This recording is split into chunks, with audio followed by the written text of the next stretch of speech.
Sugar அப்படின்ற விஷயம் வந்து ஒரு மிகப்பெரிய பிஸ்னஸ் மாஃபியா அப்படின்னு சொல்கிறாங்க. இது எந்த அளவுக்கு உண்மை? ஒருவருடைய சுகர் அளவு எவ்வளோ இருக்கணும், எவ்வளோ இருக்கக்கூடாது, கொஞ்சம் ரிவீல் பண்ண. அதான் இந்த அளவுன்னு கேட்குறீங்க பார்த்தீங்களா, ப்ராப்ளமே அங்கே தான் ஆரம்பிக்குது. ஏன்னா இந்த அளவு இந்த உடம்புக்கு இந்த அளவு தான் அப்படின்னு ஒவ்வொரு உடம்புக்கும் வேறு வேறு மாதிரி இருக்கணும் அப்படின்றப்போ எல்லாருக்கும் இவ்வளோ தான் இருக்கணும். இந்தியன்ஸ்னால் வேறு மாதிரி இருக்கும், யூரோப்பியன்ஸ்னால் வேறு மாதிரி இருக்கும், ஒவ்வொருத்தங்களோட ஃபுட் ஹேபிட் வேறு, ஜெனட்டிக் மேக்கப் வேறு.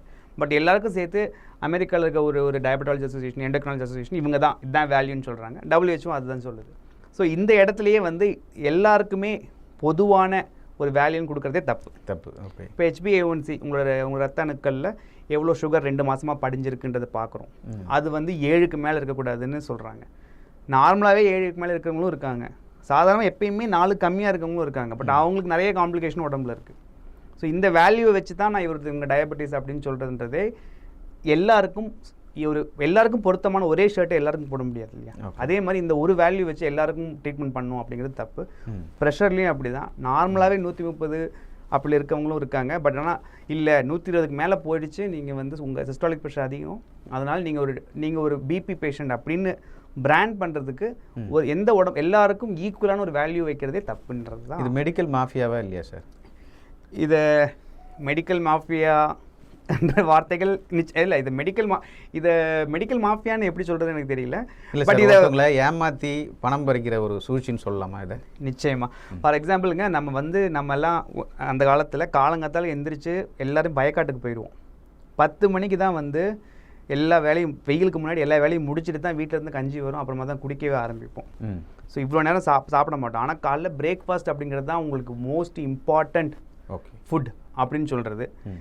சுகரை கம்மி பண்ணணும்னா 5 வேளை கம்மி பண்ணி சாப்பிடுங்க அப்படின்னு சொல்கிறது. அது ஒரே சமயத்தில் சாப்பிடாம நீங்கள் பிரித்து சாப்பிட்டீங்கன்னா நல்லா புரிஞ்சுக்கணும். நம்ம எல்லாருமே ஹண்டர்ஸ் கேதர்ஸ்னு வந்த டைம்லேருந்து வர்றப்போ 3 நாளைக்கு ஒரு தடவை வேட்டையாடி சாப்பிட்டோம். ஒரு பெரிய மமூத்தை எல்லாரும் சேர்ந்து சாப்பிட்றப்போ அந்த ஃபுட்டு கிடைக்கிறது அன்றைக்கி அது ஒரு 3-5 நாள் கழிச்சு தான் அடுத்த வேட்டைக்கு நம்ம ரெடியாகிறோம். ஓகே.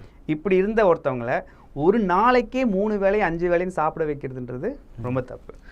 ஸோ எப்படி சாப்பிட்ணுன்ற ஆக்சுவலாக கிரெலின் அப்படின்றது உங்கள் பசி வர ஹார்மோன்.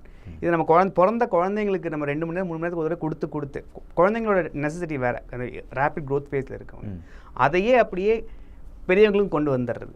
ஸோ டயபெட்டிஸ் அப்படிங்கிறது இன்சுலின் ஒன்று கம்மியாக சுரக்கணும். ஓகே. இல்லை சுரக்கிற இன்சுலினுக்கு உடம்பு ரெசிஸ்டன்ஸ் ஆகிடும். ரெண்டு இருக்குன்னு ஞாபகம். இன்சுலின் கம்மியாக சுரக்கிறத ஒன்றும் பண்ண முடியாது. சில பேருக்கு பேன்க்ரியாஸில் ப்ராப்ளம் வந்துடுது. அவங்களுக்குலாம் இன்சுலினை தான் மாற்று இன்சுலின் கொடுத்துட்ருக்காங்க ஜெனட்டிக்காக. ஆமாம். இந்த இன்சுலின் ரெசிஸ்டன்ஸை கொஞ்சம் யோசிச்சு பாருங்களேன். இப்போ உங்களுக்கு நான் வந்து 5 வேளைக்கு நான் வந்து உங்களுக்கு டீ கொடுத்துட்டே இருக்கேன், ஒரு 6 வேளைக்கு ஒரு தடவை வந்து டெய்லி சமோசா கொடுத்துக்கிட்டே இருக்கேன். 6ஆவது நாள் என்ன பண்ணுவீங்க? சமோசா பார்த்தாலே உங்களுக்கு என்ன தோணும்? ஐயோ வேண்டாம் இன்னைக்கு. அதை தான் செல்ஸ் வந்து டீரெகுலேட் பண்ணுறது. பிளட் டிரான்ஸ்போர்ட்டர்ஸ்னு இருக்குது.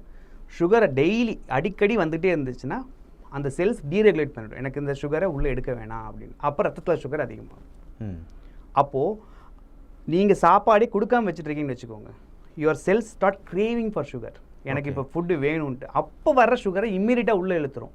ரத்தத்தில் சுகர் அதிகமாகாது. ஸோ நீங்கள் கொடுக்குற ஆகாரத்துலேருந்து எடுக்கப்படக்கூடிய சத்து வேகமாக செல்குள்ளே உரியப்பட்டுருச்சுன்னா உங்கள் ரத்தத்தில் இருக்கிற பிளட் சுகர் லெவல் கம்மியாக கண்ட்ரோல்டாக இருக்குது.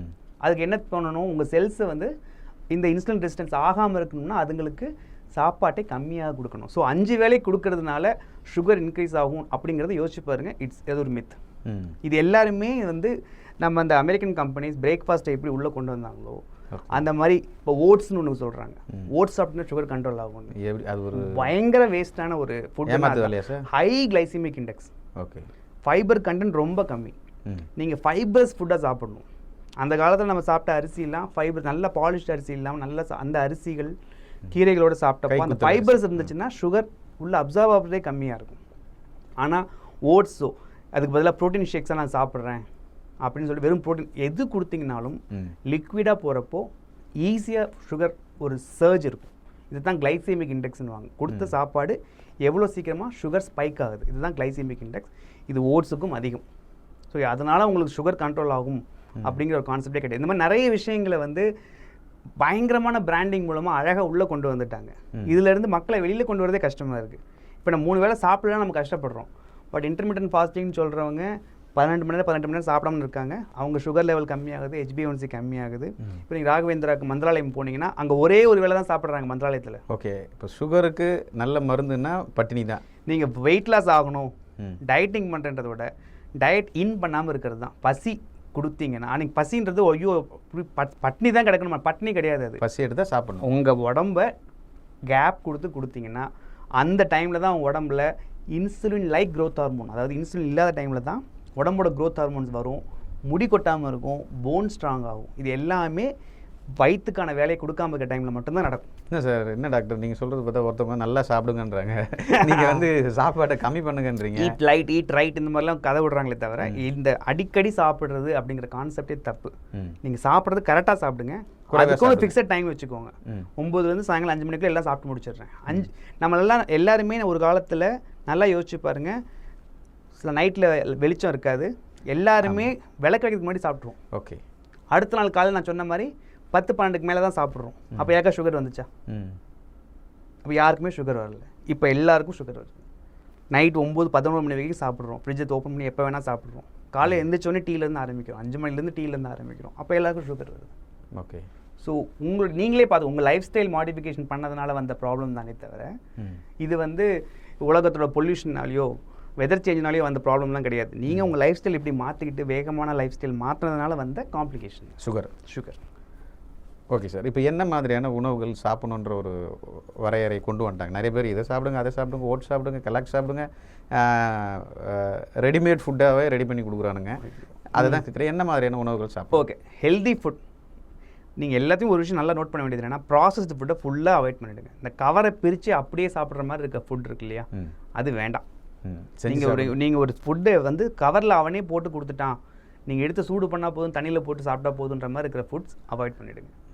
அடுத்து டயட் கேலரி டெஃபிசிட். உங்கள் உடம்புன்றது என்ன, சின்ன மேத்தமெட்டிக்கல் ஈக்குவேஷன் தான், இன்புட் அவுட்புட். முந்தி மாதிரி நம்ம இப்போ டெய்லி போய் யாரும் தோட்டத்தில் வேலை செய்ய போகிறது இல்லை, உங்கள் வீடை சுற்றி இவ்வளோ வேலை செய்ய போகிறது இல்லை. அப்போ உங்களோட டயட், உங்களோட கேலரி தேவை கம்மியாயிடுச்சு. அப்போ நீங்கள் அதை கொடுக்குறதும் கம்மியாக கொடுக்கணும். ஸோ கார்ப்ஸை கம்மியாக பண்ணிவிட்டு ப்ரோட்டீன்ஸை சாப்பிட்றேன், கீரை வகையாக சாப்பிட்றேன், பருப்பு வகையாக சாப்பிட்றேன், தப்பு இல்லை. டைரெக்டாக இமீடியட்டாக இன்க்ரீஸ் பண்ணுற கார்ப் ஐட்டம்ஸை கம்மி பண்ணிக்கோங்க. குறிப்பாக மக்களுக்கு புரிகிற மாதிரி சொல்லுங்கள்.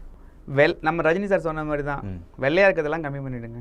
ரைஸு, பால், தயிர் எல்லாத்தையுமே கம்மி பண்ணிவிடுங்க. மைதா, மோர் சாப்பிட்டா அவ்வளோ நல்லதுன்னு சொல்கிறாங்க. மோருன்றது வெள்ளை தான், பட் ஆனால் அது மேலே கொஞ்சம் கருவேப்பிலை போட்டு பச்சை ஆயிடுச்சு, மேலே புதினா போட்டு பச்சை ஆயிடுச்சுன்னு நினச்சிக்கோங்க. மோருன்றது அது வேற இதில் போகுது. ஓகே, ஸோ அதுவே இன்னும் கண்டென்ஸ் ஆகி நெய்யாரப்போ வேற மாதிரி போகுது, அது வந்து வேற மாதிரி ஃபுட் ஆகிடுது. ஓகே, பட் அது பிரச்சனை கிடையாது. வெள்ளை உணவுகளை கம்மி பண்ணிவிட்டு உங்களோட ப்ரொப்போர்ஷனை ரைஸை மெயினாக போட்டு சைடில் கொஞ்சம் காய வைக்காமல் காய்கறிகளை மெயினாக சாப்பிட்டு அது கூட சாப்பிட்றது கொஞ்சம் ரைஸ் வச்சுக்கோங்க.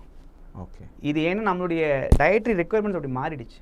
நம்ம இப்போ அந்தளவுக்கு ஓடி ஆடி வேலை செய்கிற வேலையில் இல்லை. இப்போ நம்ம உட்காந்தே வேலை செய்கிற டைமுக்கு வந்துட்டோம். அப்போ இவ்வளோ தேவைகள் தான் நம்ம இருக்குது. அதுக்கு மேலே கொடுத்தீங்கன்னா அது இப்போ உடம்புல போய் டெபாசிட் ஆகும், அதை கண்ட்ரோல் பண்ண முடியாமல் பேன்க்ரியாஸ் ப்ராப்ளம் ஆகி டயபெட்டிஸ் வரும். ஓகே, இப்போ குழந்தைங்களாம் அதிகமாக சாப்பிடணுன்ற ஒரு எண்ணம் தூண்டுதில்லை, அதுக்கு என்ன பண்ணணும்? சுகர் வரமா அவங்களுக்குலாம்? குழந்தைங்களோட ப்ராப்ளமே இப்போ எல்லாமே இந்த அவங்க பாதி வந்து ஃபுட்டுக்காக சாப்பிட்றது இல்லை, கண்களில் பார்த்து அந்த கலராக இருக்கிற பார்த்தீங்கன்னா அட்ராக்டிவ் ஆக்கிடுறாங்க. எல்லாத்துலேயுமே ஒரு கலர் கொண்டு வந்துடுறாங்க. அந்த கலர் தான் அவங்கள ஸ்டிமுலேட் பண்ணுது. அவங்களுக்கு பசிக்காக சாப்பிடல, பாதி பேர் ருசிக்காக தான் சாப்பிட்றாங்க. ஸோ அதிக சுகர் கண்டென்ட் இருக்கிறது, அதிக கலர்ஸ் இதெல்லாம் போட்ட ஃபுட்ஸ் தான் அவங்க சாப்பிட்றாங்க. ஸோ இதெல்லாம் அவங்க ஃபஸ்ட்டுலேருந்தே ஆரம்பிக்கிறதுனால அவங்ககிட்ட போய் நீ கேப்பங்கூழ் கஞ்சி கூழ்லாம் குடிமான்னு சொன்னால் யாரும் குடிக்க போகிறதில்ல. ஏன்னா அதோட ஆல்டர்னேட்டாக சூப்பராக அழகாக ஒரு பாக்கெட்டில் வந்து ஒரு மில்க் ஷேக், ஒரு இந்த ஷேக், ஸ்ட்ராபெரி ஷேக் இந்த மாதிரி வந்துடுறப்போ obviously they will choose only that. So அதனால் அவங்கள வந்து இந்த மாதிரி ஒரு ஒரு வர்த்தக மயத்துடைய விக்டிம்ஸ் தான் அவங்க. இத்தனை பிராண்ட் இத்தனை இடத்துல நீங்கள் உள்ள ஒரு நீங்கள் ஒரு சூப்பர் மார்க்கெட் ஒரு குழந்தைய கூட்டு போனீங்கன்னா ஃப்ரெண்ட்லி அந்த கவரிங் ஐட்டம் இதை எல்லாமே வாங்காமல் நீங்கள் வெளில வர முடியாது. ஓகே, அந்த மாதிரி கொண்டு வந்துட்டாங்க. ஸோ அப்படி இருக்கிறப்போ அதுக்கு நம்ம ஒன்றும் ஃபுல்லாக அதை கண்ட்ரோல் பண்ண முடியும். இப்போ கொஞ்சம் கண்ட்ரோல் பண்ண முடிஞ்சிச்சுன்னா நல்லது. அதுதான் ஒரு சுகர் பேஷண்ட்டுக்கு நீங்கள் என்ன சொல்ல விரும்புறீங்க ஆஸ் அ டாக்டரா? இல்லை, நிச்சயமாக உங்கள் சுகரை கரெக்டாக கண்ட்ரோல் பண்ணணும். அதுக்கு உங்கள் உடம்புக்கு எது செட் ஆகுதுன்னு பாருங்கள். வெறும்னே இந்த நான் மாத்திரை சாப்பிட்டேன், இன்சுலின் போட்டுட்டேன், நான் என் வேலைக்கு நான் இஷ்டத்துக்கு இருப்பேன்ற மாதிரி இல்லாமல் உங்களோட டயபெட்டாலஜிஸ்ட்டோ உங்களோட எண்டோக்ரைனாலஜிஸ்ட்டோ என்ன சொல்கிறாரோ அதை பற்றி கரெக்டாக ஃபாலோ பண்ணுங்கள். இன்டர்மிட்டன்ட் ஃபாஸ்டிங், கீட்டோ டயட் இந்த மாதிரி ஃபாலோ பண்ணி HbA1c லெவலில் கம்மி பண்ணவங்களும் இருக்காங்க. ஆனால் அது எல்லாருக்குமே there is no one medicine or one dress for everybody. எப்படிலாம் வந்து சுகர்னு சொல்லி மருத்துவர்கள் மால் ப்ராக்டிஸோ இல்லை ஏமாத்து வேலை செய்கிறாங்க? இல்லை எல்லாரையும் பேசுங்க, ஏன்னா நீங்கள் ஒரு டாக்டர்ன்றதால கேட்கல. இல்லை பிற டாக்டர் இல்லை எல்லாருக்கும் எங்களுக்கு எல்லாருக்குமே ஒரு கைட்லைன்ஸ்னு சொல்லிட்டு WHO, அமெரிக்கன் டென்டல் எல்லா டயபெட்டிக் அசோசியேஷன் இவங்க கொடுக்குற கைட்லைன்ஸ் தான். அந்த கைட்லைன்ஸ் படி பார்க்குறது மட்டும் கிடையாது, அந்த பேஷண்ட்டுக்கு அதனால் காம்ப்ளிகேஷன் வரப்போதா இல்லையா, அவங்க ஜெனட்டிக் மேக்கப் என்ன, இதெல்லாம் பார்த்து ட்ரீட் பண்ணுங்கிறது தான். டயக்னைஸ் பண்ணி பண்ணுவீங்க, அது கரெக்டாக தான். நான் அவங்க கொடுக்குற இது பண்ணி பார்த்தோம்னா நம்ம பண்ணி தான் ஆகணும். பட் எல்லாத்துக்குமே எடுத்த உடனே அந்த ஹை மெடிசின்ஸ்லாம் ரொம்ப சாதாரண மெட்ஃபார்மின்லேருந்து மெடிசின்ஸ் இருக்குது. பட் இப்போ ஒரு மாத்திரை 70 ரூபா வரைக்கும் இருக்குது. ஸோ இது எல்லாமே வந்து அவங்களோட எது யாருக்கு தேவைன்றதை பார்த்து கொடுத்தா, ஏன்னா திஸ் இஸ் கோயிங் டு அந்த மல்டி பில்லியன் இண்டஸ்ட்ரியாக போயிட்டுருக்கு. டயபெட்டிக் மெடிசினும் பர்டிகுலராக ஒரு நிறுவனம் மாத்திரைகள் மட்டும்தான் ஒரு டாக்டர் கிட்ட போகிறேன், அவருக்கு சொல்கிற மருந்து பக்கத்து கடையில் எனக்கு கிடைக்கல. இன்னொரு டாக்டர் கிட்ட போகிறேன், அவர் பக்கத்தில் இருக்கிற கடையில் இருக்கிற மருந்து மட்டும்தான் கிடைக்குது, வேறு கடைக்கு போனால் கிடைக்க மாட்டேது. இதெல்லாம் வந்து ஒரு கமிஷனுக்காக ஒரு டாக்டர் செய்யலாமா? அவங்களோட ப்ரைவேட் ப்ராக்டிஸ்னு இப்போ ஒன்று ஆரம்பித்ததுக்கப்புறம் இப்போது அந்த நான் இதை இல்லைன்னு நான் மறுக்கலாம் முடியாது. இல்லை சார் டாக்டர்லாம் நல்லவர்கள் நான் சொல்ல விரும்பல, பட் எல்லாருமே மோசமானவர்கள் நான் சொல்லலை. சில ட்ரக் கம்பெனிஸ் நல்லாவே டாக்டர்ஸ், அதாவது டயபெட்டிக் ட்ரக் கம்பெனிஸில் எனக்கு தெரிஞ்சு நல்லாவே மோட்டிவேட் பண்ணி ஃபாரின் ட்ரிப் கூட்டு போகிறதுலேருந்து எல்லாமே மோட்டிவேட் பண்ணுறதுக்கப்புறம் பண்ணுறாங்க டாக்டர்ஸில் நிச்சயமாக அந்த ஃபேவரட்டிசம் இல்லை அப்படின்னு சொன்னேன்னா நான் பேசுகிறது பொய் ஆகிடும். இருக்குது, பட் அது எல்லாருக்கும் பொதுவாக நான் வந்து எல்லாரும் மோசமுன்னு நான் சொல்லலை. சரிங்க சார். இந்த டயபெட்டிஸில் என்ன மாதிரியான பிரச்சனைகள் இருக்குதுன்னு சொல்லி மிக அழகாக அதுக்கான சொல்யூஷனும் சொல்லியிருக்கீங்க. வேறு ஒரு தளத்தில் வேறு ஒரு நிகழ்ச்சியில் நம்ம வேறு ஒரு பிரச்சனையை பற்றி விவாதிக்கலாம். ரொம்ப நன்றி சார். டயபெட்டிஸ் பற்றின ஒரு விழிப்புணர்வு வந்து இந்த வீடியோ மூலமாக உங்களுக்கு கிடைக்கணும்னு நினைக்கிறோம். உங்களுடைய சப்போர்ட் அப்படின்றது எங்கள் சேனலை நீங்கள் பின்தொடர்றது, சப்ஸ்கிரைப் பண்ணுறது, அது இல்லாமல் எங்கள் வீடியோவை தொடர்ந்து பாருங்கள்.